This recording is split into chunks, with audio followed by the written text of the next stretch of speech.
have a question. You said that personal statements are all the same, and you need a research proposal to make yourself stand out in the group. So what about institutions that don't require a research proposal, and you need to stand out somehow? What is that extraordinary you're talking about in personal statements? And a lot of U.S. institutions, they say that personal statement is everybody will look at it. But you said the opposite. It doesn't matter. It's all the same. So how do we make this special? I would say if you're applying to the master degree or let's say PhD degree, so kind of a research type of a degree, your portfolio should be there. Your portfolio should be very impressive. Portfolio means everything that you did so far. So for example, if you're applying for, I remember when I applied to PhD, I was accepted, and after studying PhD after 2-3 years, I asked my advisor, asking what was the reason that you chose me for PhD program? He said, we didn't care about the university that you graduated, master degree. I said, I graduated from Indiana University, I went to University of Louisville. They said, we didn't care about that you graduated from Indiana University. We didn't care that you got a high GRE score or something like that. Well, because he said, I chose you because of the committee. I said, why? Well, because of your article. I published one of the articles in a not very high journal, it's kind of average journal. And he saw that my style of writing, so that what attracted me. That was kind of a thing that just made you standing out of everybody else. So some kind of a portfolio. For example, if you apply for the master degree somewhere, you have to understand that there's a lot of people like you will be applying for the same program. And you're not competing with Anar, with Ulvi, or with Allah. You're competing with thousands of people from China, from India, who are 99% on GMAT, or GRE, or TOEFL. You will not be able to compete with them because they are, I don't say monsters, but they are like a really, really rigorous and rigorously studying. So it's very difficult to compete with them. So you have to stand out. And you stand out from them, and they're kind of robotized, all of them. So your kind of advantage is your creativity. Come up with something creative. Creative could be your articles that you publish somewhere in a good place. Your kind of the paper that you just really shock everybody else. Not just a simple paper for the faculty, because majority of you just are producing papers. You're producing for this subject, producing for that subject, and it's a routine. You're producing, sometimes you cheat, sometimes you copy and paste, come here, you plagiarize, we don't catch you, and it's continue. But if you're thinking about your future, maybe at some class you can simply say, okay, I must do something really great, so I will not be sorry for that paper. Come up with a really, really remarkable paper for yourself. And for example, if you study for 4 years here, can you simply say that do you have one remarkable paper that you're just proud of? If yes, then you did a good job. If not, sorry about you guys. It means you just simply produced the paper for a certain type of the classes, you got the grade, you graduate, you get diploma, and goodbye. That's it. Not something that builds your portfolio. Exactly. That's not the build your portfolio. For a bachelor student, for a master student, what my advice would be? You have to start writing again, not for the papers, but for some kind of a journal. Start with a certain type of a journals. My advice would be, for example, there's a lot of hundreds, if not thousands, journals that publish book reviews. So you simply look at some kind of a book, some kind of journals that is dealing with education, for example. You have around 500 or 600 or 300, 200 journals. Okay, look at that. And then simply write an email, editorial board. Says, hello, my name is this and that. I'm studying with the master program or something. And there's a couple of the books come up related to this topic. I am really expert in this. Would you mind if I write book review for your journal on this specific book? I would pretty much sure for 90% of the time, they would say, yes, go ahead. You have the book in the library, you read it, you write a really good review, you send it, it gets published. So at least it's something, you say, okay, I have a book review. If you graduate from bachelor degree, you have a book review, it's already something. Well, in some journals even, they will send you a book for free, only for review. After 1 or twice you send me the book, so you build up your library, you get a free book, You get a free publication, and you get the skills how to publish book review. It's beginning. It's a start with a book review. Second one will be thinking about some kind of the review of some kind of articles, and then sooner or later we will invite you to become a reviewer of the articles. Then sooner or later you will start writing yourself article. So this kind of things, slowly you build up your review skill. I started publishing myself from the book reviews. I was studying PhD and I started with the book reviews. I built up my library, and that's it. Some encyclopedia entries, some book chapters, book reviews. That will be a good point to start. Thank you very much. The next question, if any. I have one question. Yeah, please. Well, I will tell about myself a bit later. So there was some point in my life that I realized that from now on, I'm a writer. So it was quite later on in my life. So was there a point in your life that you realized yourself as a writer in the sense that you are capable of writing? And what was the cause for this insight? Well, even now I cannot say I'm a writer. I'm not. I think for the writing is a more kind of creativity. I think it's a top of everything. I mean, I'm writing the articles, yes, I'm publishing articles, pretty much successful enough, but to claim that I'm a writer, that would be too much for me. So I would say I'm a researcher, I'm publishing my research, but to say I'm a writer, that would be too much for me. Because, again, the biggest challenge for me is still, English is not my native language. I grew up with a different, because I will be able to write more in Russian language rather in Azerbaijani, in English language, and that's what kind of hinder my kind of writing capabilities, writing skills. For Americans, for British, it's much easier to write because it comes naturally. For me, it doesn't come naturally. I have to just think, I have to just kind of come up with something, and for that you need to read a lot. Read a lot kind of literature, and if you think that you can just simply by research kind of write it, even myself, I don't consider writing because my vocabulary doesn't go beyond 600, 700 words. I mean, whenever you write some articles, it doesn't go beyond maximum 1,000 words. That's not enough. That's the writer, this is not this. And why it's coming like this is because I don't read too much literature in English language, for example. I read in any other language but not in English because I don't enjoy in English language. I enjoy in Russian language because it's more my kind of native language to read rather than English. And that's why it just hinders your capabilities and abilities to write in that. But if you want to do this, if it's your kind of strive to write in English language, you have to first of all read a lot, and then start ability to write. Thank you. Any other questions? Yeah, please. Yeah, ready. Do you procrastinate and how do you overcome it? Well, there's no kind of formula for procrastination. I'm a big procrastinator and I'm looking for a solution. I would say, again, procrastination, yes, you're dragging it as much as possible. You're dragging it as much as possible because you don't want to kind of finish it up. Honestly, I do not have any formula for that. And if somebody would tell you that there's a formula, I would say that he's lying. Because there's no such formula for procrastination. It's a personal characteristics. What's the biggest problem for myself was, for me, studying master degree was much more difficult rather than a PhD. Because in the master degree, you always had deadlines. But for PhD, there is no deadlines. It's up to you whenever you want to write. And that's really much more difficult things. Because you have to self-control yourself. So in this sense, I would say in order to stop procrastination, you have to load yourself with the things that put a specific type of the deadline.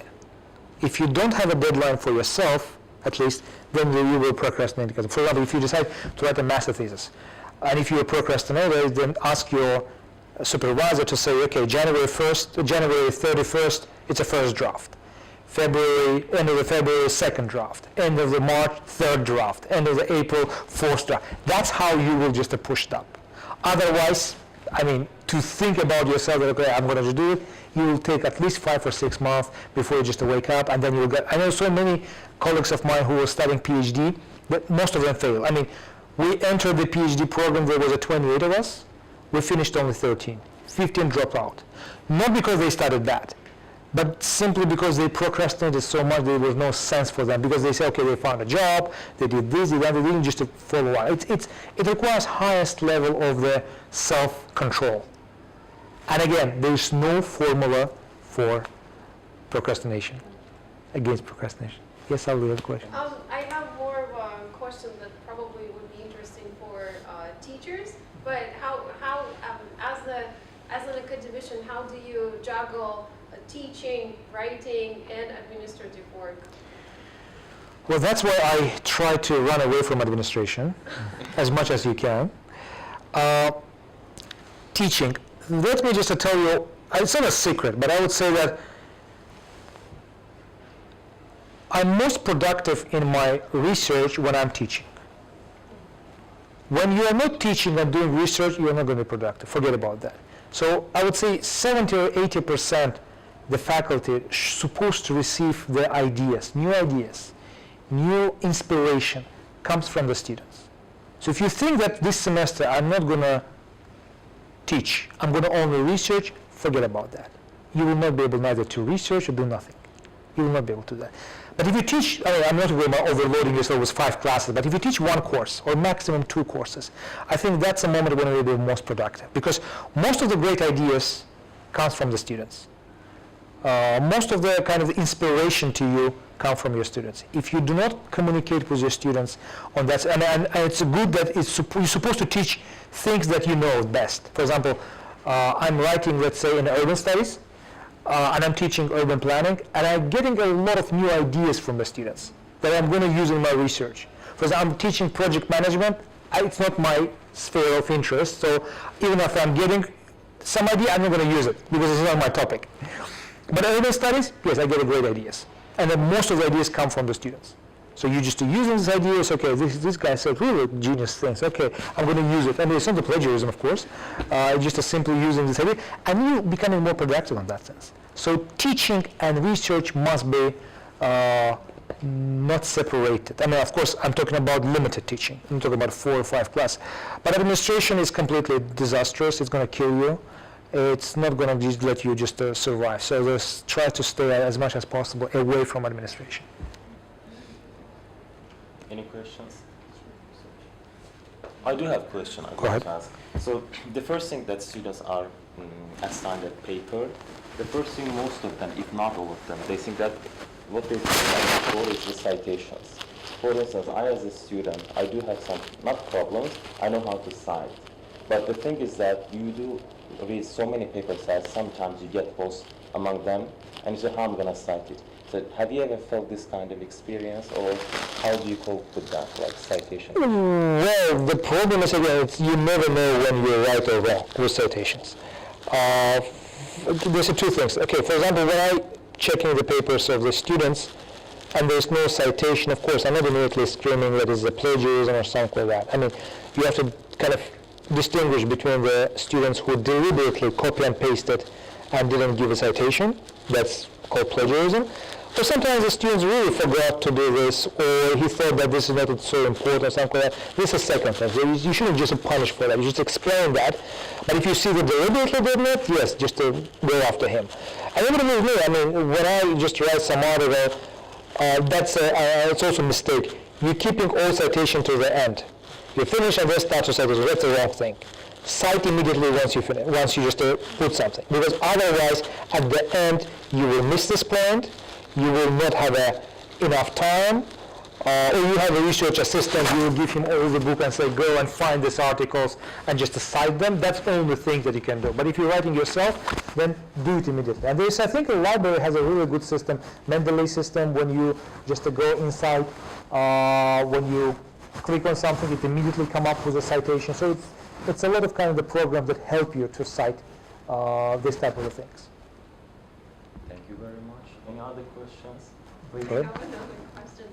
In terms of writing, what are you currently working on?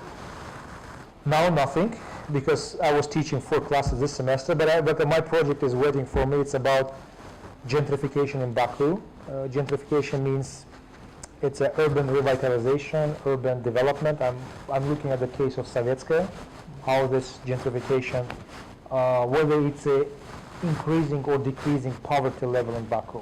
What's going to happen with the people who are relocated from the district? Are they going to be moved to the poor district? Are they going to be poor, or is it going to be in a better way? What's happening with this kind of a system, with development? Does it improve kind of the situation with the poverty, or it's make it worse with the poverty? So that's kind of the project. But again, with my teaching, it's impossible. So from January, I will go back to my. But again, and this one is actually we're doing it together with my student. It was Lucy. I don't remember whether you remember her or not. She was a British student. I mean, she was German. She's British. I mean, German-British, I guess. She studied with us, and she wrote a master thesis on Baku gentrification. And after that, she fell in love in Baku and decided to make a master degree in urban planning. She finished Madia, MPP, and now she's in Manchester doing a master degree in urban planning. So she wrote a master thesis, I have a research, so we're combining this research to come up with a paper. So hopefully it will be a good paper sometime in by May or April with this. So this is another thing. If you're writing some kind of master thesis or some kind of paper, maybe at some point you can come up with faculty members who can help you to publish, who can publish together with you. Maybe he will be first author, you will be second. At least it's something for you to come up with, and tomorrow you can brag out or simply say, okay, look over here, I have something to publish. This publishing website, so-called academia, one of them, or research gates, and we sometimes receive calls from some companies to publish small works for free for us. So are they reliable? So can we publish on ResearchGate, for example, and take it and say, here we have published? Well, ResearchGate and academia is not a publishing place. It's kind of I would compare academia is like a Facebook, and ResearchGate is like LinkedIn. It's kind of a kind of comparison. ResearchGate is not a publishing place. But what you get a lot of times, you will get certain type of invitation to publish at one of these journals. You will just tell, okay, this is a fantastic journal with such a much impact factor or something like that. Let me tell you, serious journal with a good academic background will never send you email. Will never tell you, unless you know the editor of that journal who is specifically writing you, do you want to participate in this one? But overall email, oh hello, we want to publish this one, you want to publish in the journal that is published somewhere in Nigeria or in India or in China or something like that. It's usually you have to pay for that. So some kind of the $500 or $600, and they claim it's good. And I know a couple of people who even paid, they never get published, or something like that. It's kind of another. But I call this kind of the predator journal. It's a journal like business journal. Look at me, Anar, coming up and just buying some journals called International Relations or International Education Journal.